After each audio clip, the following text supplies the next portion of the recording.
Hello students, Assalamu alaikum. Welcome to my YouTube channel Easy Method of Education by Mr. Sohib. आज हमारी video का जो topic है वो प्रेजेंट इंडेफिनिट टेंस है। इस वीडियो में आपको प्रेजेंट इंडेफिनिट टेंस के मतलब हर चीज़ सिखाई जाएगी। वीडियो से बने रहें ताकि आपको हर चीज़ इजीली समझ आ जाए। सबसे पहले है इसकी डेफिनेशन, इसकी तारीफ कि प्रेजेंट इंडेफिनिट टेंस होता क्या है। दिस टेंस कंटेन्स, ये टेंस मुश्तमिल होता है रोज़मर्रा की रूटीन, हमारी आदत, किसी की शिकायत करना या चुगली करना मौजूदा दौर में हो, यानी किसी भी काम का होना है, रूटीन है, आदत है या कोई और चीज़ है, मौजूदा दौर में है। और इस ज़माने में वर्ब की हमेशा पहली फॉर्म इस्तेमाल होती है। तो अब तारीफ आपको समझ आ गई होगी। मौजूदा दौर में किसी आदत को बयान करना, किसी रूटीन को, यानी वो सुबह सवेरे उठता है, इस तरह से आगे फिक्रे आएंगे, इसकी काफ़ी एग्जाम्पलें होंगी। तो ये जो है और वर्ब की पहली फॉर्म इस्तेमाल होगी। और इस टेंस में जो ज़रूरी बात है, इस टेंस के अंदर कोई भी हेल्पिंग वर्ब यानी कि इमदादी फ़ेल इस्तेमाल करने की ज़रूरत नहीं पड़ती। अगर हम इस फ़िक्रे के अंदर इमदादी फ़ेल यूज़ कर देंगे तो हमारा जो टेंस हम बनाएंगे वो गलत हो जाएगा।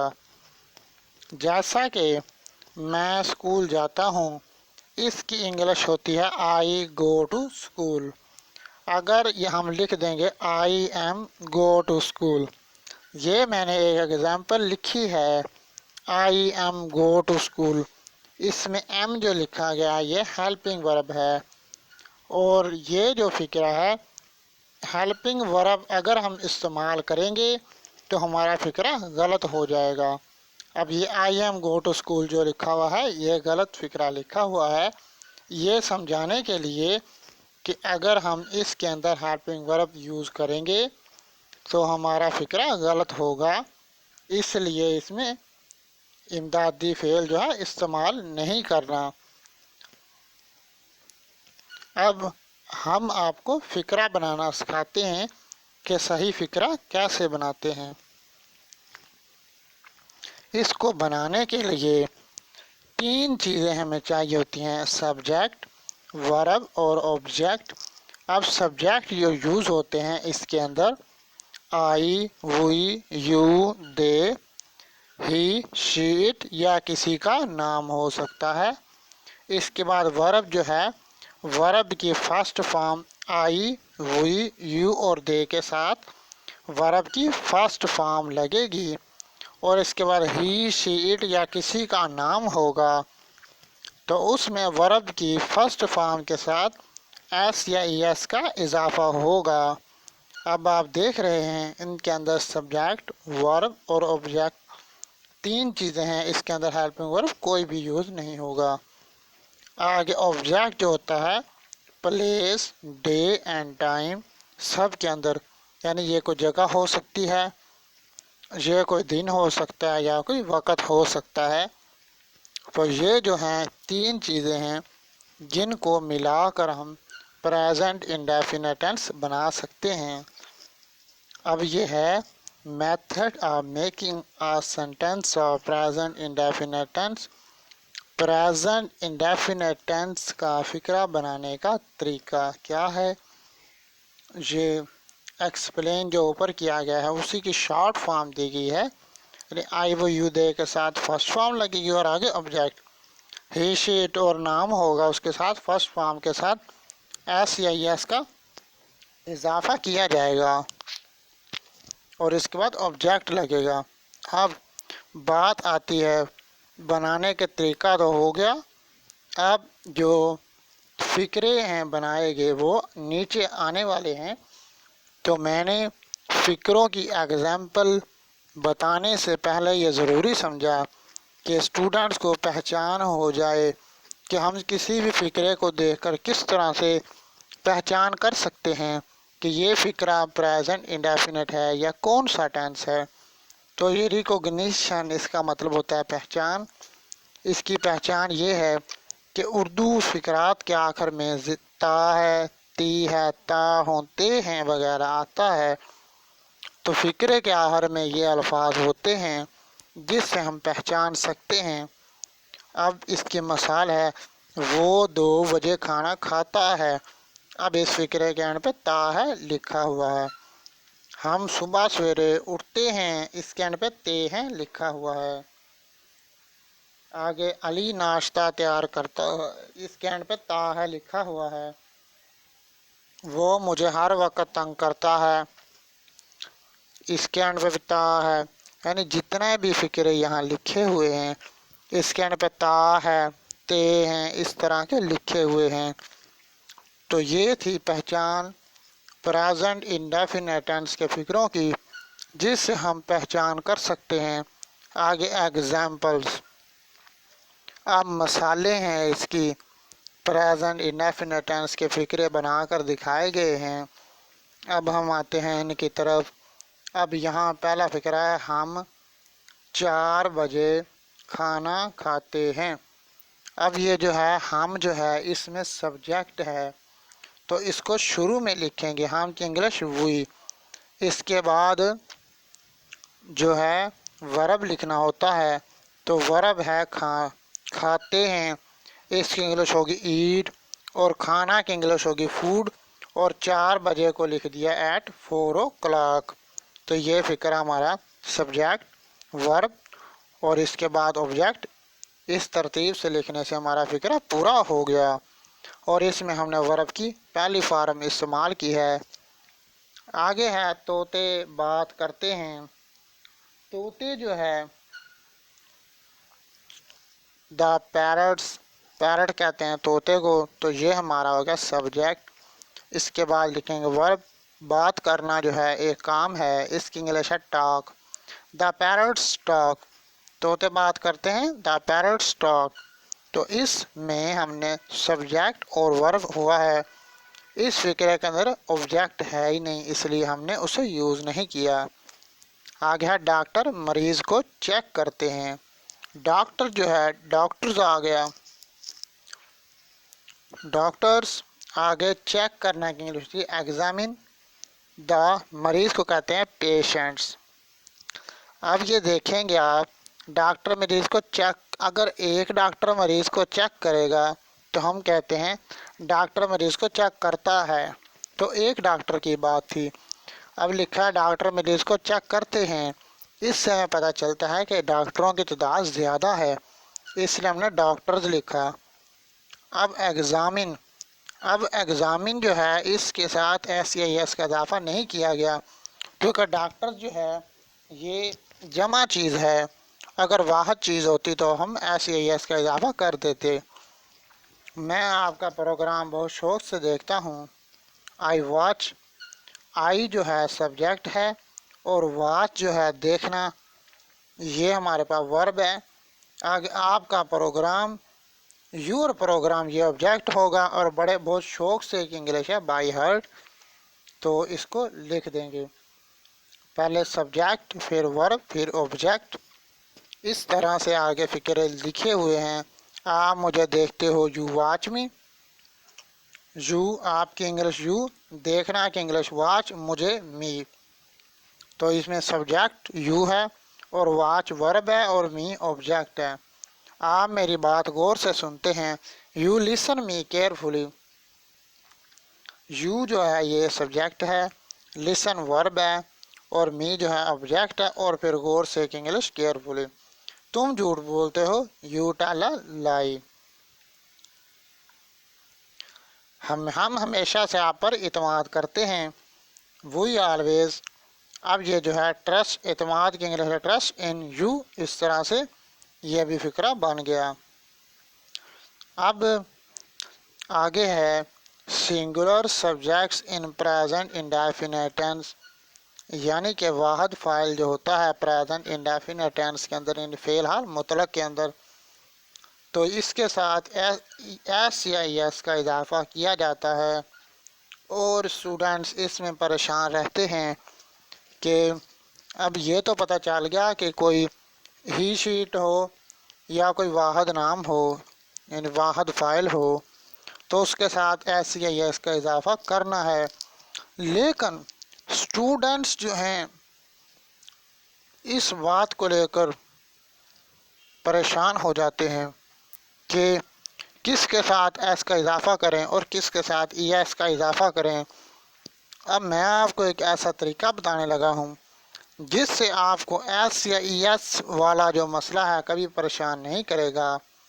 तो इसका तरीका क्या है, ये जो नीचे अल्फाज लिखे गए हैं H C H S H O X, यानी ये हमारे पास 5 लफ्ज़ लिखे गए हैं। तो जो इंग्लिश का लफ्ज़ यानी वर्ब की फॉर्म जिसका आखिरी लफ्ज़ एच हो या सी एच हो या एस एच हो या ओ हो या एक्स, उसके साथ ई एस का इजाफ़ा किया जाता है और बाकी सारे वर्ब के साथ एस का इजाफ़ा किया जाता है। अब इसकी एग्ज़ाम्पलें हैं, वो क्रिकेट खेलता है। अब इस प्ले जो है, प्ले का आखिरी लफ्ज़ है वाई, इसलिए इसके साथ सिर्फ एस का इजाफ़ा किया। अगर इसके एंड पे ये ऊपर जो लफ्ज़ लिखे हुए हैं वो होते तो हम इजाफ़ा ई एस का करते, लेकिन इन 5 लफ्ज़ों में से कोई लफ्ज़ इसके एंड पे नहीं है, इसलिए सिर्फ प्लेज। आगे है, दिता अपने दांत साफ करती है।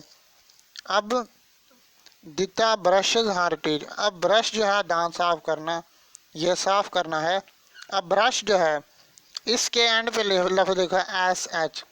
अब एस एच जो है ऊपर वाले 5 लफ्ज़ों में शामिल है, इसलिए इसके साथ ई एस का इजाफ़ा कर देंगे, ब्रशेज लिख देंगे।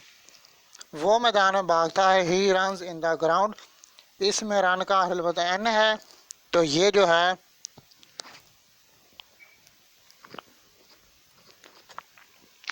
इसके साथ सिर्फ एस का इजाफ़ा करेंगे। आगे गाय दूध देती है, द काउ गिव्स मिल्क। अब गिव का लफ्ज़ ई है, इसलिए सिर्फ एस का इजाफ़ा होगा। हम चाय पीते हैं, वी टेक टी, इसमें टेक का लफ्ज़ ई है, इसलिए वी जो है इसके साथ वैसे ही एस या इसका इजाफ़ा नहीं किया जाता। शेर हिरन के पीछे भागता है। अब शेर एक चीज़ है, इसलिए एस या एस का इजाफ़ा होगा। रन जो है वर्ब की फॉर्म है, इसके अंदर इसका लफ्ज़ एन है, तो ऊपर वाली कैटेगरी के साथ मैच नहीं कर रहा, इसलिए रन्स ही लिखेंगे। आगे वो घास खाती है, इट ईट्स ग्रास, ईट का लफ्ज़ टी है, ऊपर वाली कैटेगरी में नहीं शामिल हुआ, इसलिए सिर्फ एस का इजाफ़ा हो गया। ये कुत्ता काटता है, दिस डॉग बाइट्स। अब बाइट जो है इसका लफ्ज़ ई है, ऊपर वाले 5 लफ्ज़ों में ई शामिल नहीं है, इसलिए सिर्फ एस का इजाफ़ा होगा।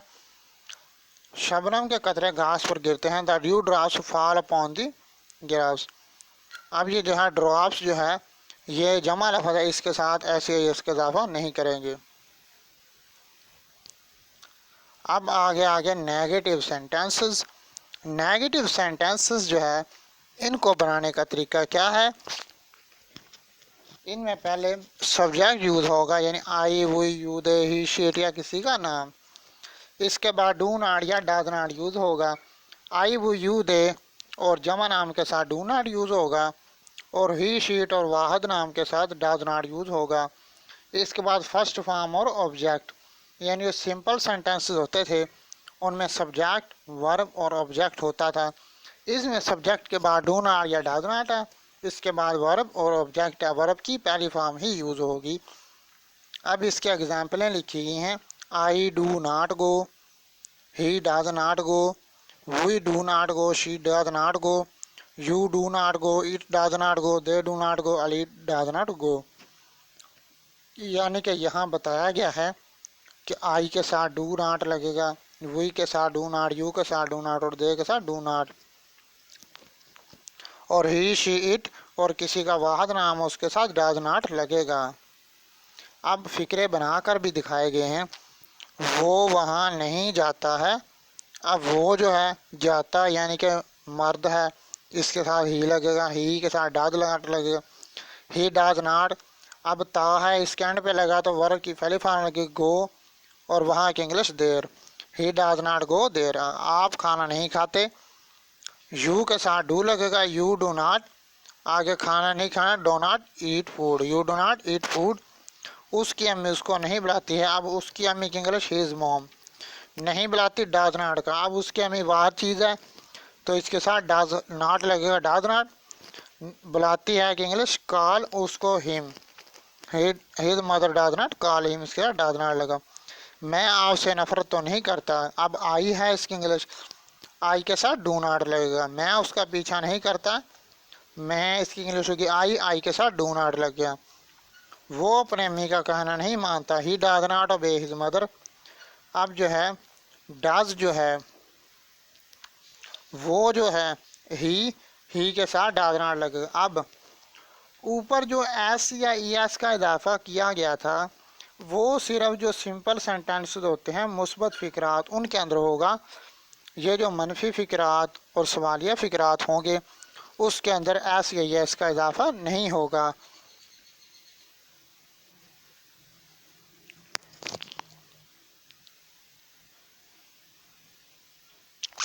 अब आगे इंटेरोगेटिव सेंटेंसेस। इंटेरोगेटिव सेंटेंसेस इनको सवालिया फ़िक्रात भी कहते हैं। जैसा कि हमने सादा फ़िक्र बनाया उसमें सब्जेक्ट, वर्ब और फिर ऑब्जेक्ट लिखा। इसमें सब्जेक्ट से पहले डू या डज लगा देंगे, डू लगाएंगे, आई वो यू दे के साथ डू लगेगा, और किसी का जमा नाम होगा तो, और डज लगेगा ही शीट और वाहद नाम के साथ। अब यहाँ फ़िक्रा बना है do I know, do you know, how do I know, what do you know. तो ये जो है आई यू इसके साथ डू लगाया गया है, और does she know, does he belong to you, how does she know you, do you want to take rest. अब ये जो है यू के साथ डू लगा हुआ है और ही और शी के साथ डज लगा हुआ है। यानी जिस फिक्रे के अंदर आई वो यू दे या जमा नाम होगा उसके साथ डू लगाएंगे शुरू में, और ही शीट और किसी का वाहद नाम होगा तो उसके साथ हम डज लगाएंगे। तो ये आगे ये फिक्रे थे। अब ये हाउ वाट ये डबल सवालिया बनाने के लिए इस्तेमाल होते हैं। आगे क्वेश्चन वर्ड्स बताए गए हैं, ये हैं question words what, which, who, whose, whom, where, when, why, how much, how many, how long, how often, whatever, wherever, however, whenever, whoever. ये सारे हैं जो अगर हम सवालिया फ़िक्रे में डू या डा से पहले लगाएंगे तो जो हमारा फ़िक्रा जो है ये डबल सवालिया बन जाएगा।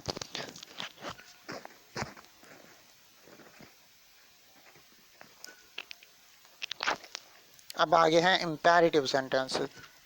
अब इम्पेरेटिव सेंटेंसेस को लिखने का मकसद ये है कि इनके अंदर भी फर्स्ट फॉर्म यूज़ होती है। इसकी तरतीब इस तरह से होती है, ये हुक्म या फ़िक्रे होते हैं, वर्ब की जो है पहली फॉर्म इसके शुरू में ही आ जाती है। इस फ़िक्रे में कोई हुक्म दिया जाता है या कोई दरख्वास्त दी जाती है। यानी ये फ़िक्र है, मेरी बात गौर से सुनो, मेरी बात गौर से सुनो, पानी ज़्यादा पिया करो, झूठ मत बोलो, इधर आओ, और सब खामोश हो जाओ। ये जो है फ़िक्रे हैं। इसके एग्जाम्पलें आगे, गो टू हेल्प, इसका मतलब है बाढ़ में जाओ या दोज़ख में जाओ। इस तरह से इसमें वर्ब की पहली फॉर्म लगे। स्पीक लाउड प्लीज़, यानी ऊंची बोलो। से मी समथिंग, मुझे कुछ बताओ। ब्रिंग वाटर फॉर मी, मेरे लिए पानी लेकर आओ। हैव अ नाइस डे, आज अच्छा दिन है। एक्सेप्ट माई रिक्वेस्ट प्लीज़, मेहरबानी करके मेरी दरख्वास्त को कबूल करें। डोंट टेल द लाई, झूठ मत बोलो। डोंट टेल हिम एवरीथिंग, उसे कुछ मत बताओ। शट योर माउथ, अपना मुंह बंद रखो, यानी खामोश हो जाओ। तो ये फ़िक्रे थे, इनमें वर्ब की पहली फॉर्म यूज़ होती है फ़िक्रे के स्टार्ट में ही। तो अब हमारी वीडियो एंड हो चुकी है। इसको लाइक करें, सब्सक्राइब करें टेंसेस की और वीडियोस और ग्रामर की और वीडियोस के लिए। अगर आपको कुछ समझ ना आए तो कमेंट सेक्शन में पूछ सकते हैं। और चैनल को अगर आप इस चैनल पर नए हैं तो चैनल को जल्दी से सब्सक्राइब कर दें ताकि आने वाली वीडियोस आपको ईजीली मिल सकें। शुक्रिया।